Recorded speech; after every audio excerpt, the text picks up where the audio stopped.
Ça va? Tu vas bien? Moi, ça va. Salut les amis, j'espère que vous allez bien. Dans cette vidéo, on va parler de la journée de lundi. Il s'est passé des choses incroyables. Surtout les pays africains, les équipes africaines ont fait un exploit aujourd'hui. Déjà, on a vu le match de Cameroun contre la Serbie, 3-3. On va revenir un peu sur ce match. Après, on a le match de Ghana. Ghana qui va battre Corée du Sud. Après, on a Brésil contre la Suisse. Brésil qui va gagner. Et enfin, on a Portugal contre Uruguay. On va parler de tous ces matchs dans cette vidéo.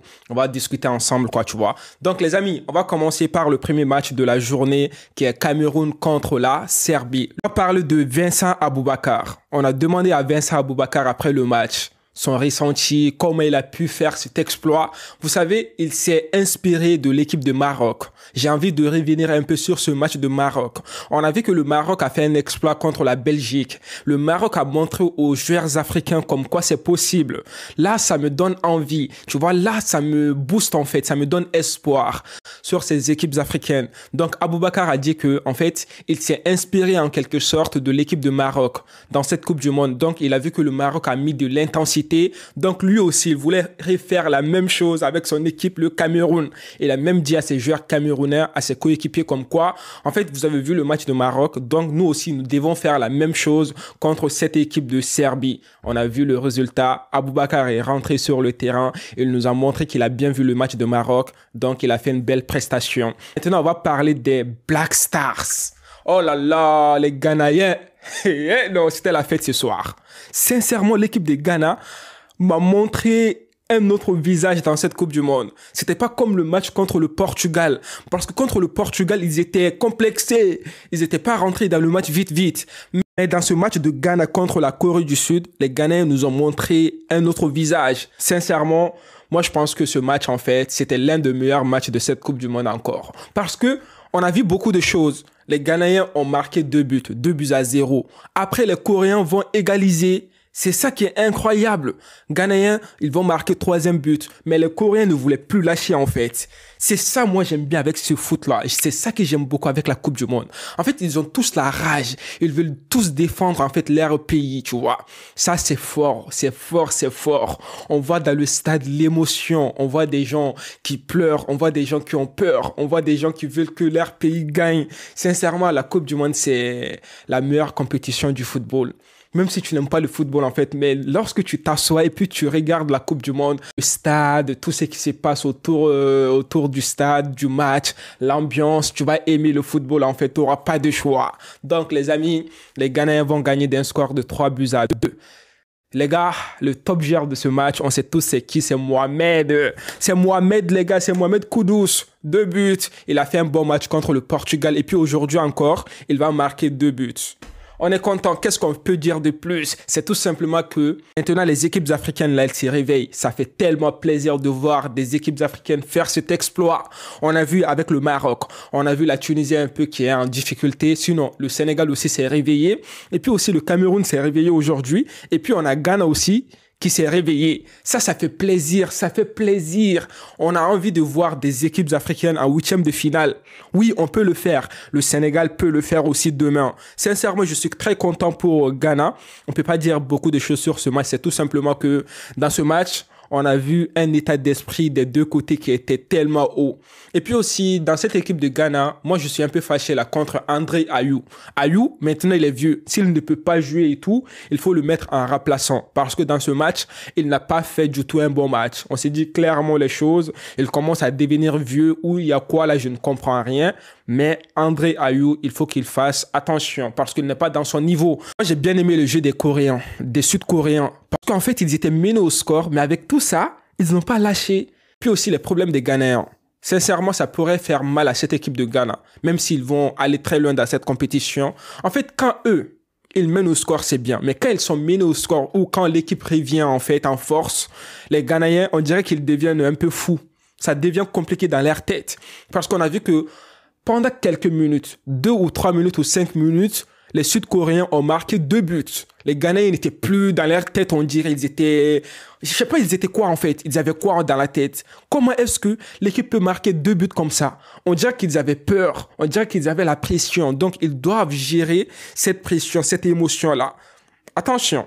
Attention, parce que la Coupe du Monde, c'est pas facile, hein, il y a des émotions. Quand l'équipe commence à marquer un but, il faut être calme dans sa tête, il faut se calmer, il faut faire son match. Il ne faut pas se perdre en fait dans sa tête. Ça, c'est mon avis par rapport à ce match de Ghana contre Corée du Sud. J'espère sincèrement que les Ghanéens vont partir en huitième de finale. Les amis, maintenant, on va parler du Brasilia, mon équipe favorite dans cette compétition, contre la Suisse. La Suisse qui a fait mal à l'équipe de Cameroun. Mbolo aujourd'hui, on n'a pas assez vu Mbolo. Mbolo a perdu tellement de duels. Mbolo n'était pas le Mbolo du match de Cameroun contre la Suisse. Les amis, le Brésil, et on va pas se mentir, le Brésil a une très bonne équipe. Le Brésil a une très très bonne équipe. Pour moi, c'est le Brésil le favori de cette Coupe du Monde. Je le répète ici dans cette vidéo. Je l'ai déjà dit plusieurs fois à mes amis et tout.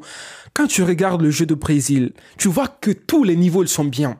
Même sans Neymar, le Brésil a une équipe incroyable. Tous les joueurs qu'ils ont, hey, c'est compliqué hein, pour les autres équipes. Hein. Ils ont Vinicius, Rodrigo, Richarlison. Ils ont tout, en quelque sorte, tous les meilleurs joueurs quoi. Dans leurs équipes, ils ont tout. Sincèrement, s'ils ne gagnent pas la compétition cette année, ça veut dire qu'il y a quelque chose. Hein. Donc, les gars, sans Neymar aujourd'hui, Neymar est blessé. Est-ce que Vinicius a fait le taf? Oui, Vinicius a fait le taf. On sait tous que Vinicius, actuellement, c'est l'un des meilleurs joueurs du football. Vinicius a fait son match. Même si j'ai vu que Vinicius était un peu dans son match, en fait, il y avait un peu d'égoïsme. Ouais, je le dis clairement parce que sur une action, il pouvait donner la balle à Rodrigo. Il n'a pas donné la balle à Rodrigo. Tu vois? Et puis, lors du match, première mi-temps, Vinicius a raté une occasion, ça m'a fait tellement mal. Je me suis dit, mais Vinicius, tu veux quoi en fait? Calme-toi. Soit contrôle la balle, soit il faut bien tirer la balle en fait. Le gars a fait centre à Vinicius. Vinicius était tout seul derrière le défenseur. Vinicius a raté.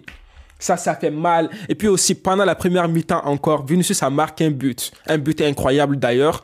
Mais il y avait quoi? Hors-jeu. Est-ce qu'il y avait hors-jeu? Il y avait bien évidemment hors-jeu. Les amis, on va pas aller de midi à 14h. Il y avait hors-jeu. On a tous vu l'action. Il y avait hors-jeu. Neymar, le Brésil a gagné d'un score de 1-0. Les Brésiliens, c'était compliqué pour eux aujourd'hui. Moi, j'ai envie de souligner une chose dans ce match. C'est le gardien de la Suisse. Oui, les Suisses, en fait, ils ont fait un bon match défensivement. Quand tu vois que le Brésil n'a pas pu marquer plus d'un but dans ce match, ça montre que cette équipe de Suisse a un potentiel. Cette équipe de Suisse a quelque chose, en fait, dans leurs équipes. Ils sont bien défensivement. Ils sont bien collectivement, même si en avant, même si offensivement, ils n'ont pas beaucoup de qualité et tout. Mais tout ce qui est milieu des terrains, défense, ils sont solides. C'est ça qui a fait mal à cette équipe de Brésil. Et puis aussi, ils ont un très bon gardien. Le gardien, il a fait beaucoup de choses aujourd'hui. Mais malheureusement, seconde mi-temps, on a qui va marquer? On a Casemiro. Ah là là, Casemiro. Casemiro, ça me rappelle lorsqu'il était en Real de Madrid, en fait, quand il marquait ses buts et tout, en milieu des terrains et tout. Et Casemiro, c'est un milieu de terrain incroyable. Donc aujourd'hui, on a Vinicius qui va faire une passe à Rodrigo. Rodrigo va faire une passe à qui? À Casemiro. Et Casemiro va marquer un but. Le joueur de Real, même si Casemiro n'est plus le joueur de Real, mais ça nous a fait tellement plaisir de voir Casemiro marquer un but dans cette Coupe du Monde, les amis. Donc, le Brésil contre le Cameroun maintenant, match prochain. Moi, je dirais que le match ne va pas être facile déjà. Les Camerounais doivent faire le taf. Et donc, c'est quoi? C'est direction à la maison. Le Brésil, soyez un peu indulgents envers les Camerounais. Mais ce que moi j'ai vu aujourd'hui, j'ai vu que le Cameroun a fait le taf. Donc, je pense sincèrement que le Cameroun pourra faire quelque chose dans cette Coupe du Monde. Je m'arrête là. Je vais pas dire plus. Les amis, maintenant, on va parler du dernier match pour que la vidéo soit pas très très longue. On va parler du dernier match, Portugal contre Uruguay. Portugal a gagné d'un score de 2-0. On a qui? Cristiano Ronaldo qui va essayer de faire comme s'il a marqué le premier but. Ici, il y a eu beaucoup de choses en fait sur les réseaux sociaux. Est-ce que dans le premier but, il y avait un but de CR7? Non, même si CR7 a fait semblant, comme si c'était son but, tellement il était content. Mais sincèrement, toi CR7, comment tu peux faire ça en fait? Même si je suis fan de CR7, comment toi tu peux venir faire semblant comme si c'est toi qui as marqué le but, alors que toi-même tu sais très bien que tu n'as pas touché la balle? Donc, maintenant, tu es rentré dans des mensonges. C'est quoi, en fait? Ou c'est compliqué pour toi, tu n'arrives pas à marquer des buts. Mon joueur préféré, le GOAT. Le GOAT, non, tu n'as pas marqué ce but. Le GOAT, tu n'as pas marqué ce but, en fait. C'était pas ton but. On a Bruno Fernandes qui a marqué un but incroyable. Doublé, d'ailleurs. C'est lui qui a sauvé le Portugal aujourd'hui. Moi, je tiens à dire que maintenant, moi, sincèrement, dans cette équipe de Portugal, en fait, moi, je préfère Leao. il faut qu'on mette Cristiano Ronaldo en remplaçant. Mais c'est quelque chose qui est difficile parce que quand tu regardes le jeu de Portugal, Cristiano Ronaldo n'apporte pas beaucoup, hein. On se dit clairement les choses. Cristiano Ronaldo, c'est bien dans une équipe. Ouais, c'est bien. Mais à un moment donné, il faut changer vite aussi. Parce qu'à chaque fois quand Ronaldo sort, en fait, c'est vers la fin du match. Donc, moi, je vois que Cristiano Ronaldo, c'est un bon joueur, je répète, mais à un moment donné, il faut faire certains changements. Donc, le match de Portugal contre Uruguay, ça n'a pas été un match intéressant. Moi, j'ai dormi même. C'est pour ça que je n'ai pas pu faire la vidéo très vite, tellement que c'était ennuyant. Donc, on ne peut pas dire beaucoup de choses sur ce match. Tout simplement, les amis, cette journée, c'était une journée impeccable. On a vu des beaux buts, on a vu des scènes incroyables, on a vu des équipes favorites qui étaient en difficulté aujourd'hui. Ça nous montre que cette Coupe du Monde nous réserve des surprises. Ça nous montre que cette Coupe du Monde, ça ne va pas être du tout facile. Surtout les dernières journées de la phase des poules là. Oh là là, là, c'est compliqué. Demain, Sénégal contre... Équateur, ça va être un match compliqué, hein. Les Sénégalais, ils ont besoin de gagner. Il n'y a pas de choix. Mais bon, je compte sur les équipes africaines. Les amis, dites-moi vos avis dans les commentaires. Commentez, abonnez-vous, likez. Moi, je vous dis à une prochaine vidéo. D'ici là, portez-vous bien et la paix sur vous.